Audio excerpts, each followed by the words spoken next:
মাসে 30 থেকে 40 হাজার কামানো ছেলেটা আজ রিক্সাওয়ালা। মাসে 15 থেকে 12 হাজার টাকা স্যালারি পেয়ে জব করা ছেলেটা আজ মাস্টার্স। তাহলে রিক্সাওয়ালা এবং মাস্টার্স এর ভিতরে পার্থক্য কী? একজন মাস্টার্স পাস ছেলে, একজন গ্রাজুয়েট কমপ্লিট ছেলে স্মার্টলি কথা বলে, খুবই আদর্শ ভাষায় কথা বলে, কিন্তু একজন রিক্সাওয়ালা তারাও কিন্তু কোনো অংশে কমতি নয়। একজন রিক্সাওয়ালাকে ডাকা হয়, এই খালি এই রিক্সা, এদিকে যাবেন ওদিকে যাবেন, কিন্তু রিক্সাওয়ালা কিন্তু ঠিকই জবাব দেয়, স্যার কোথায় যাবেন। তো ভদ্রতা কী জিনিস রিক্সাওয়ালাদের কাছ থেকে শেখা উচিত।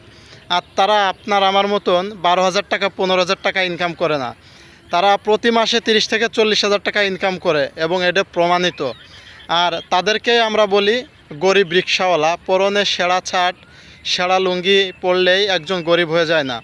আসলে ওদেরকে গরিব বলা বন্ধ করুন, দেখবেন দেশের অর্ধেক সমস্যাটাই কেটে গেছে।